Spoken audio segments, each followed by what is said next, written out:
ஆத்தூர் அருகே காதலியை வலுக்கட்டாயமாக இருசக்கர வாகனத்தில் அழைத்து சென்று விபத்து ஏற்படுத்திய காதலன் கைது.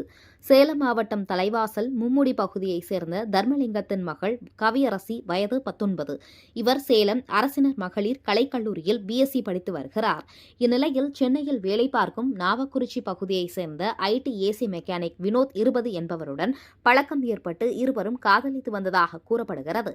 இதனிடையே விடுமுறை முடிந்து விடுதியில் தங்கி படித்து வரும் கவியரசி அதே கல்லூரியில் படிக்கும் தனது தோழி பாக்கியலட்சுமியுடன் தலைவாசலில் இருந்து ஆத்தூர் வழியாக சேலம் செல்லும் போது ஆத்தூர் பேருந்து நிலையத்தில் தனது காதலன் வினோத்தை சந்தித்து பேசிக் கொண்டிருக்கும் பொழுது கவியரசியின் செல்போனை பிடுங்கிக் கொண்ட வினோத் தன்னுடன் இருசக்கர வாகனத்தில் வர வேண்டும் என வலுக்கட்டாயமாக அழைத்துக் கொண்டு சேலம் சென்னை செல்லும் தேசிய நெடுஞ்சாலையின் சர்வீஸ் சாலையில் சென்று கொண்டிருந்த போது உப்போட்டை என்னும் இடத்தில் நிலை தடுமாறி இருவரும் இருசக்கர வாகனத்துடன் கீழே விழுந்ததில் கவியரசிக்கு தலையில் பலத்த காயம் ஏற்பட்டு உயிருக்கு ஆபத்தான நிலையில் சிகிச்சைக்காக சேலம் அரசு மருத்துவமனைக்கு கொண்டு சென்றுள்ளனர்.